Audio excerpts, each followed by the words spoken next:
Nicola Brophy is a photographer whose work has been featured on ICSA's Phoenix Project website. She has finished her master's degree in art therapy at the University of Chester in the UK, where her dissertation was focused on how art therapy can be used to help with the distinct barriers people having left a high-demand religion face. Nicola was previously a member of the Church of Jesus Christ of Latter-day Saints and came from an unusual area in Europe for the church where there is a high density of LDS people in the UK, leading to a distinct community. Thank you for joining us and welcome, Nicola. Hello, and welcome to my presentation today. It is an autoethnography of experiencing art therapy as an individual born and raised in a high-demand religion.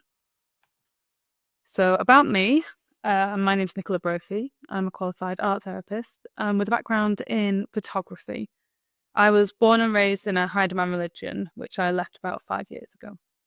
So my intentions for presenting today are to share and collaborate with others and gain valuable advice, and also to help connect art therapists and the profession of art therapy with clients in this field, and hopefully educate art therapists as well on these particular clients.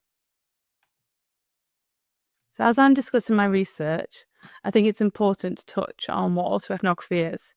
And autoethnography is a qualitative research method involving the researcher drawing on their own personal experiences and self-reflection to look at a particular cultural experience. So there's ethical considerations needed when doing an autoethnography. That is the well-being of the researcher while they're doing the research, especially as it's highly focused on their experience. Confidentiality is important because people in my life need to not be identified within the research. And my safety and the safety of my family is also important, especially if you are from a group that has maybe some violence attached to it. I, however, am not from a group like that, but it's important to consider the ramifications of being involved in research in this field. So knowing that, my justification for doing an autoethnography were that that I had access to psychoeducation and personal art therapy throughout my research, which gave me a very stable structure. I had a supportive network of family and friends. I felt that it was very safe for me and my family to do this. And also I had a desire to explore this further, which is something I wouldn't have been able to do to this level if I had used other people, especially at an MA level. So it made sense to use my own experience as someone who's part of this population. So what is art therapy? The British Association of Art Therapists, which I belong to as an art therapist in the UK, describes it as art therapy is a form of psychotherapy that uses visual and tactile media as a means of self-expression and communication. Art therapists aim to support people of all ages and abilities at all stages of life to discover an outlet for often complex and confusing feelings and foster self-awareness and growth. So it's important to define the difference between what is art as a therapeutic activity and an enjoyable way to relieve stress, and art therapy, which is with a qualified and registered trained art psychotherapist. And the reason I emphasize this is for this population, they don't always understand professional boundaries. And I think this is a really good way to model a healthy professional relationship, because art therapy does have certain boundaries to it. So if you look at the little Venn diagram there are things that are similar about therapeutic art making or just art making in other situations like education, or even professions. And the similarities are that they can calm your emotions, can help you express yourself, and can be enjoyable. And this can often be the case. With art psychotherapy, it's important to remember that art can also bring out other emotions. And so doing it with a qualified art therapist allows you to be in a safe place, and in a confidential way, and it gives you that communication with your therapist. And it's not always about just what's beautiful, what's good, and what's happy. The focus is on the process of making rather than an end result, and that process is part of the therapeutic kind of experience of art therapy. And it needs to be done, like all other therapy, in a safe and confidential private space. I'd be happy to talk more about that with anyone who wants to know more. So please, if you have any questions, let me know. But I'm going to move on to my actual research now. And I've kind of put it in 3 parts for this presentation. It ended up kind of being like the research and the literature review being one thing, the art-based data collection, another thing, and then the third is bring them all together. So I'm going to look at those 3. I'm going to start with the research and literature review, which I found really interesting, as there wasn't a lot of literature on art and creativity within this field. But I think we can all agree that there's probably the same papers that we're all using. So I did this through doing a database search, and I put in these parameters. I used JSTOR, PubMed, and Taylor and Francis as for my papers, because those were all ones that had journals that were applicable to this research. And I put in the keywords spiritual abuse, religious trauma, high control groups, and therapy, art therapy, creative therapy, and counselling.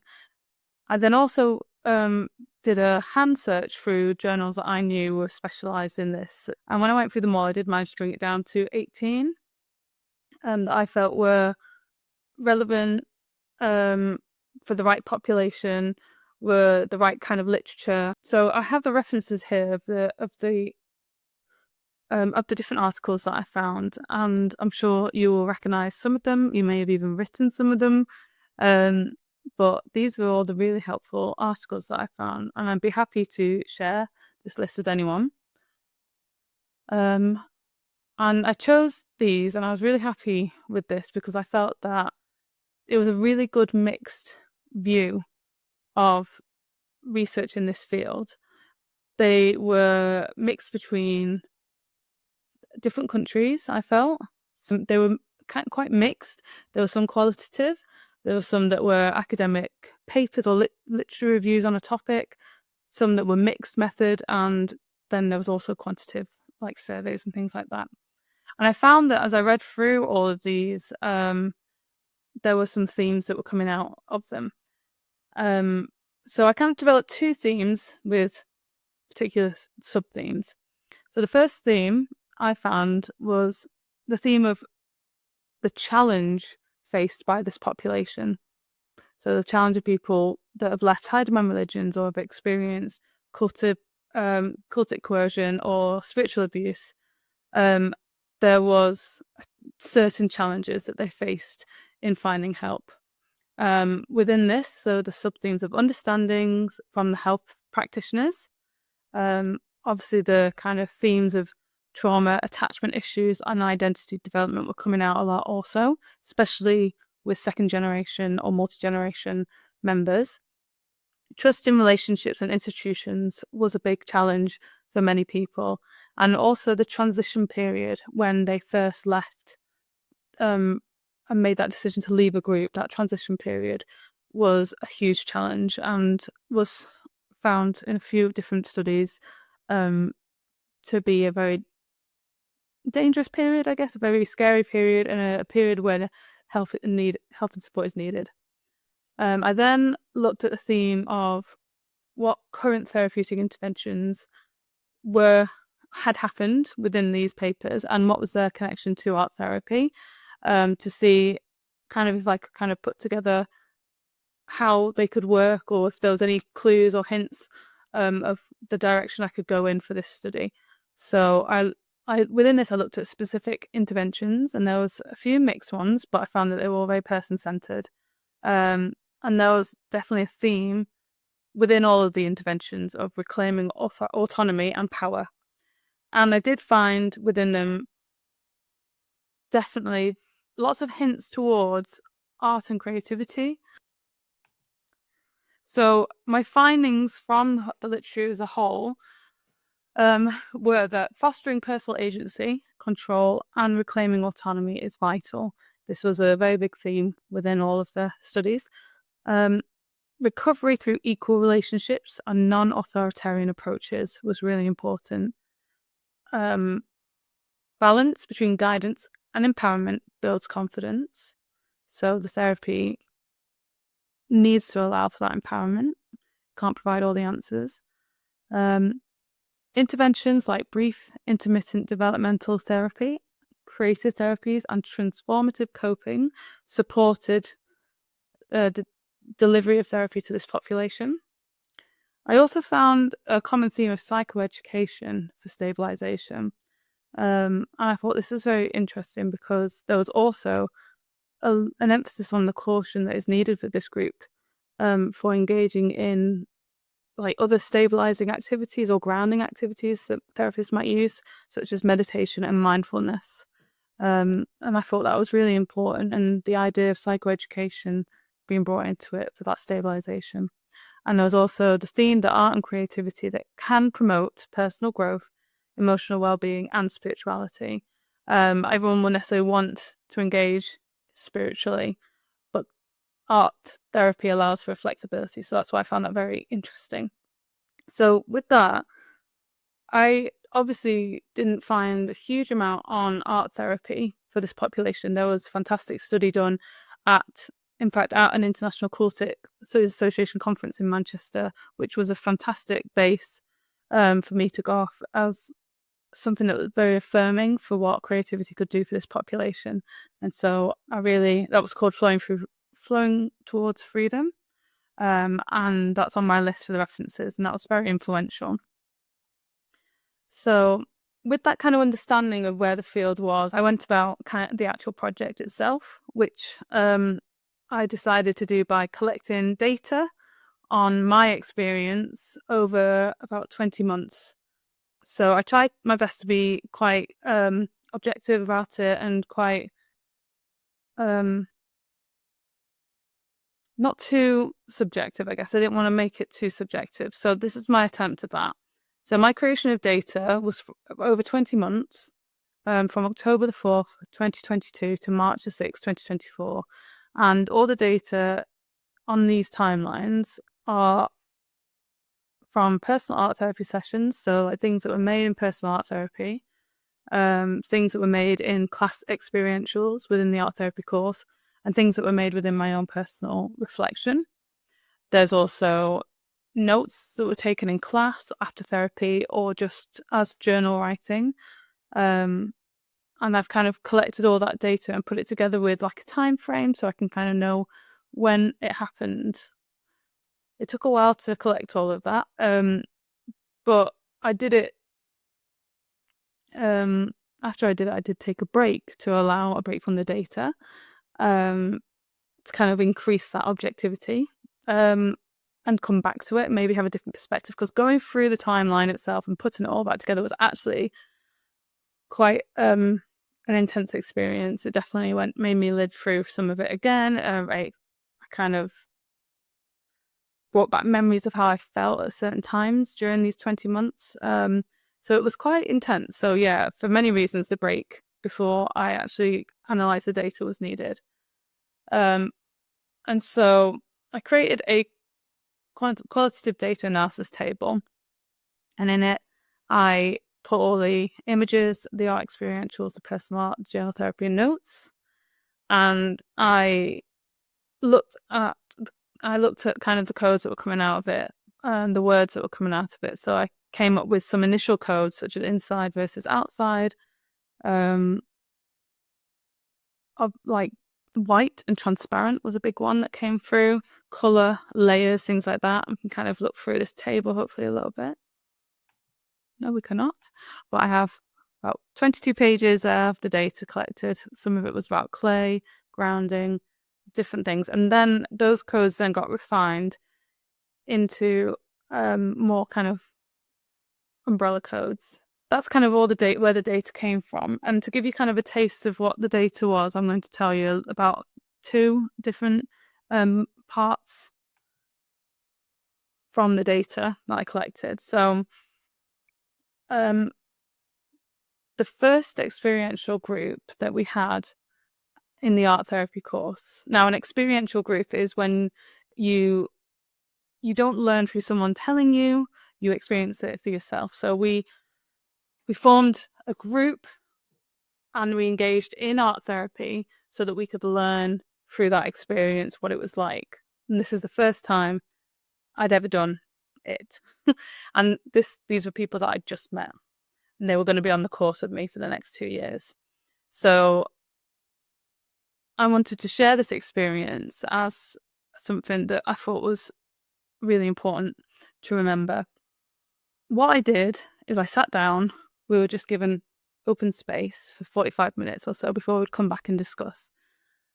And we were just able to grab whatever materials we wanted.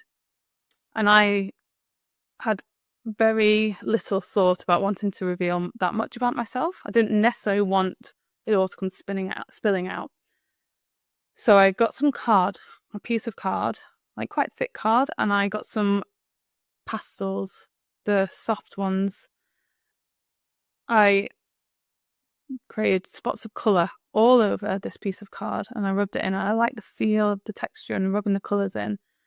And once I'd done this, it was a really nice experience. But then once I'd done this, I decided to wrap it. So I wrapped it in acetate, and I got some black ink, and I started painting symbols and pictures on the transparency over this colour. And the symbols I was drawing were very connected to, obviously, the religion I'd left and where I'd come from. And it didn't stick at first. It took many, many times for the ink to stick to the acetate. It would keep like just coming off. And so I had to keep going over these symbols, over and over again until it finally stuck. And at the end, obviously, I ended up with this piece of card with colour underneath with acetate and symbols on the top of it. And we took that into the group. We were in a circle, which was interesting. And this is also really important, the experience of being in these kind of groups. And everyone took time to discuss what they had made and maybe what it brought up. So I wrote a few notes about this day. The first one I wrote was, it's difficult to be completely accurate, but I remember feeling very stressed and anxious. I remember noting the circle of chairs, feeling like Sunday school. And I remember wanting to hold back on the religious stuff, but also knowing that this was my chance to sort it out. So those were kind of like the conflicting emotions I felt in that moment. And then I remember someone asking in the circle about how I felt about what I'd made, the cellophane, the symbols on top. And I remember I was angry. I was so angry. And I said, I want to rip it off. I felt angry. I was shaking with fear of how they would see me, of voicing such angry thoughts. And the reason I wanted to share this, I think it's really important to acknowledge how quickly art making accesses the parts of us that don't need language. If someone had told me to talk about things that day, I don't think I would have said anything about the church that I'd been part of and my experience leaving it. But instead, here I was, like, bringing all my feelings to the top, the anger, the fear, in this situation of being in a circle of chairs talking to people. I was someone who had not learned boundaries yet, who had not experienced therapy, and it all just came rushing out, and all the emotions came back to me in that moment. And I learned a lot from that, because I learned how quick it is to access these feelings, especially through art making, and how important it is for the people involved to understand that. And it linked a lot back to the literature review, where the Flowing Towards Freedom talked about the circle of chairs, about the way you approach kind of this group. It was a learning experience. There was nothing bad about this experience, but I could see that the circle of chairs was a big barrier for me, and that brought up all my emotions, and I became very emotional in that space, and I was embarrassed. I was really embarrassed after that I'd let so much out, and I could see that perhaps if I didn't have an impetus of going back because it was my degree, maybe I would never have gone back there. So that was the first experience I had, and I wanted to kind of like demonstrate. Another experience within the data was, again, to do with meditation and mindfulness, something that in the literature review I found that was problematic for many people from this population. We were sat down in a classroom as an art therapy cohort. So at this point, I knew more people. I was a little bit more comfortable. But we were instructed, again, in an experiential, to close our eyes and to listen as we did a guided meditation. Now, the guided meditation was based on the idea of walking down a path. And that was quite difficult for me due to my upbringing, the kind of stories I've been taught growing up in my faith that I grew up in. So I wrote about it saying meditation did not work for me as the imagery was too mixed up with the imagery of Mormonism. The light above me, the path, the gateway of the entrance to a place was all heavily loaded. It felt trapping, not safe. It felt like chains. It felt like I was really unsafe. And I wrote that just after the experience while I was in the classroom. And while I was doing this guided meditation, I burst into tears. And I was red and embarrassed and affected. No one else in the classroom was, because to them they were walking down a lovely scene, coming to a gate, and to them it was a different experience. So to further explain it, I wrote, yesterday at uni, I was hit hard during a meditation exercise. My body was filled with fear and anger. It made me cry and my cheeks flushed red. It was very physical, all because I was gently directed to imagine a path. I have so much more to say about this, but it doesn't fit into an Instagram post. But I know that when I made Lehi's dream for myself using the clay box, it lost some of its power over me and my reactions. So on reflection on the next day, I'm talking there about what I then did after the guided meditation. So after I had that big reaction, because obviously therapy is not just about being happy all the time, it is about accessing these emotions and working through them and integrating them. So for me, the meditation itself was scary. I was afraid. I was angry. And that would have been a very negative experience. But what I then did afterwards is we had a period of time for art making, and I got myself a box of clay, and I decided to make what I saw when I was guided down a path, make this vision that I've been taught as a child. And so I carved out the straight and narrow path. Sorry, for anyone that has Mormon background, I'm sure you'll recognize this dream. So I apologize in advance if I've done that without warning, but I've made this thing. I made the path and the iron rod and the parts of the dream that were in Lehi's vision that I was taught. The great and spacious building, the wastelands beyond that you will access if you come off the path. And I made it, and I could look at it. I could look around it like a child. And it brought me back to a place where I almost felt like I could decide for myself whether I believed it or not. Because when I was a child and I was taught these things, I didn't really have a choice. But here I was able to access that part of myself developmentally through the art making and the clay, and address it again and say to myself, I have a choice to believe this or not, and I don't believe it. So that was very, very exciting for me to experience that, and very meaningful. So those are just two of the examples of things that I experienced, and there was a lot, and obviously I could talk about them for longer than anyone would probably want to listen.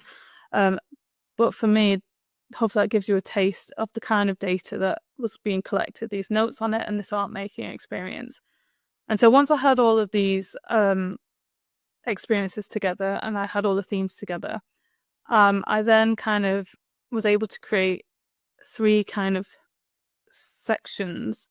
And it was a bit interesting because it was quite a heuristic process, because as I was putting these themes together, the images were being certain images were coming to my mind, which encapsulated these themes. And so I have these images, and they from these themes, but it's difficult to say almost the images themselves are the themes, but this is what informed them. So I created one area with, if you start at the bottom, this theme had lots of different parts to it, lots of codes part to it, but the themes were white and transparent, past ideology, trauma, and disconnection of self. And these kind of formed an image in my mind. The next one was above that, the inner world and colour, grounding, development, and therapeutic frame. They all came together as an image in my mind. And then the one on the above me says true autonomy, taboo, chosen symbols, and identity. And they kind of became an image in my mind. It's kind of hard to explain because this is a very like heuristic, and it kind of happened in a cyclical fashion.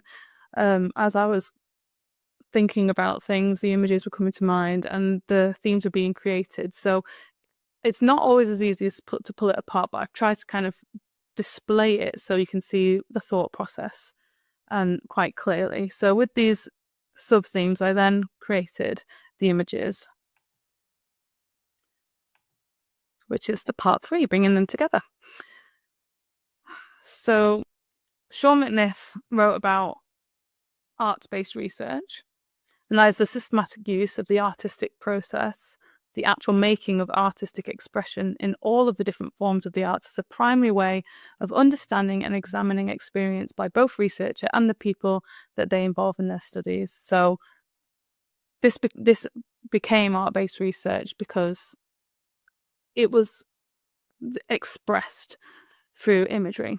And I expressed it through the creation of 3 self-portraits that were done on a camera. So I had a friend who I felt safe with and who understood, and she photographed me in these planned images that I'd thought of in my mind, and had this creation of these self-portraits. I did have a 4th image in my mind, but it didn't feel right towards the end. The themes fell into the other categories, and it wasn't really needed. So I ended up with the 3 images, and you can see here I've got them on my computer, my 3 images, and they're very the actual creation of these self-portraits was based on kind of the idea of phototherapy and therapeutic photography, looked into by Joe Spence and Rosie Martin. They would photograph each other. They would put on roles. They would they would replicate family photographs and use photography and the self-portrait to kind of dialogue with themselves, and this kind of became that for me. So as you can see, I've got 3 photos there. So the first image that came from the themes of white, transparent, past ideology, trauma, and disconnection of self was called the veil. Now, this kind of represented stabilization through psychoeducation, this idea of knowing where I came from and what bothers you in your story. So like my relationships, the doctrine, the control I experienced, particular imagery, symbols of importance, and the environment were all kind of part of this. So you can see here there's a lot of like imagery of white. I took the photograph of me covered in a veil, holding an image I had taken of my mother's temple shoes and clothes from when I was still a believing member. And I worked on it by sewing. So I sewed on a chain, which you can see, a white chain around me, and then white over my eyes. And I kind of did this like intuitively. I didn't really necessarily sit down and logically do it. This is kind of what it felt like I needed to do. And then a gold thread for a halo around me. I guess there was these ideas of holiness and this idea of purity and these things that kind of I'd carried with me as a member of this church. But then I also, this was hard to do because I also felt that it was missing something, and I took some charcoal and created these shadows of people behind me, and that was really hard to do because the photo was expensive to print, and I wasn't sure if I was making the right choice, but I just felt instinctively there's something missing, and it was really important to me to do that. I recognise that my imagery here that I created is not top-notch, the best photography and art making that's ever been seen. But for me, I needed to do that. And that's why it was important to maybe ruin some of the aesthetics that I felt were there to put in the meaning. So that represents that side of my experience, the veil, the past, the things that I was holding on to and where I came from, my relationships, and my beliefs. The second image kind of came from my experiences where I felt that I could find myself and how I really experience grounding. So it wasn't so much with meditation with guided imagery, it was more with some of the processes of art making. So for me, clay was a really big thing. As you saw with the clay that was done after the meditation, it was a very good tool for grounding. And I found as I worked with clay, not to create anything particularly, but just work with it, to just play with it and experience it. That was a very grounding thing for me to do. I felt calmer. It really regulated me. And within this, I found myself that I often would use themes of like color and play, but they were often hidden. Like with the first image that I made, where it was wrapped around with the cellophane and the markings over it, and I just wanted to rip it off and show the color. And I felt that as I was grounding and as I was coming to myself and learning through psychoeducation, testing boundaries while being held in this therapeutic frame, I felt like my development was kind of coming out, and these parts of me that I'd repressed and that were parts of normal development for young people were able to kind of be seen a little bit more. So the colour kind of came through, and you can see that kind of with the wiping away of the clay, and kind of that development and that allowing of experimentation and for mistakes and stuff. That's kind of what this one represented to me, is this idea of emerging through a safe therapeutic frame. And the final image that I made came from experiences I had of like true autonomy, of experimenting with the taboo, for choosing my symbols and for finding my own identity. So for this image, I initially was posed in a different way, where I was almost bowing and it felt wrong. And I wanted to have some more strength. So I ended up changing my pose to being one of a little bit more strength and self-confidence, I guess, which felt much better. And this was about the freedom of choosing without any boundaries, of creating my own symbols and finding my own unique voice. And all of the symbols that I painted on here, one of them was a printed image that I created on to lino by carving out of lino, and the rest of them are drawn on ink, but they all refer to different symbols I came to make and find important during my art making. And so for me, this is me strongly showing my own choices and my own unique voice, and having that ability to make those choices, be proud of them and not ashamed of them. So the three images kind of work together to kind of show parts of the art making experience I had within this autoethnography. So together they create this little triptych of images, final images. I think hopefully my other reasoning behind creating something that was art-based within this research was because I wanted it to speak to others in a way that was a bit more accessible, that possibly people could look at that and go, that triggers something in me, I feel something about that. It doesn't even have to be the same as what I felt when I made it, but I felt the imagery hopefully could allow for dissemination of knowledge that would be a bit more accessible for people. So that is kind of the outline of my research, what I did. I'm happy to talk to anyone about it further. But what I'm actually doing now, I think it would be really nice to just tell you what I'm doing now with it, is I'm now trying to create kind of a creative space for people to explore this part of leaving a religious controlling group or a situation that was controlling, coercive, through something I'm calling the Golden Thread Project. I may not have mentioned it very well, but on each of those images there is golden thread embroidered onto the image at some point. In the first one, it's the halo, The second one I have through my hair, and the third one I have symbols alongside the ink of gold made by sewing with golden thread. And I came to realize throughout my whole autoethnography experience and all my art making that gold represented my identity. That gold represented the internal part of me that was mine alone, and that had been there all along, and I found it as I looked for it. And so this idea of a golden thread became very meaningful to me, and the colour gold. And then interestingly, as I looked into this idea of a golden thread, obviously there's lots of mythology about all sorts, but I was kind of led to the idea, the legend of Theseus and the labyrinth in Greek mythology, and how when he was helped to escape the labyrinth after defeating the Minotaur through someone giving him a thread that he could then follow back out of the labyrinth. And I loved that idea, and I just felt that it would be a good name. It felt right for me to use for this project. But for this project, I'm trying to create a bit of a opportunity for people to connect and create as a way of working through the experience of leaving these groups and religions. So I'll be doing it through therapeutic art making groups, and that means that this won't be therapy.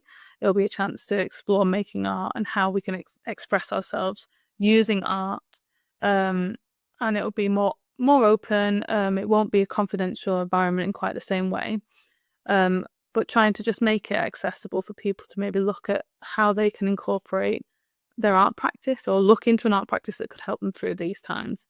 And the other offering I'm hoping to do is online group art therapy. So I'm going to create some groups, and I'll also do one-to-one online art therapy. And I'm happy to talk about why I feel online is a really appropriate way to do this for this population. And I'd also like to work on a podcast where I talk to creatives that have left these kind of situations and how creativity helped them on their journey. And I'm hoping to really kind of encourage a use of the arts, of creativity as a tool for dealing with these issues that come from being part of these groups, that take away your autonomy, that stop your development, that don't allow you to question, that change your thought patterns, and all the things that come along with it that you all know very well. I feel that all of these things can be safely experimented with and learnt through art making. It's a really accessible and safe way to do it, and I would like to be able to encourage it more within the art therapy community, train them to provide for this population, and with this population to know to find and use creativity. So thank you so much for listening. I hope it all made sense and followed through. These are my socials, my emails if you would like to get in touch. I'd be happy to discuss things further. So thank you so much for watching my presentation. Hopefully you all have a wonderful conference. Thank you.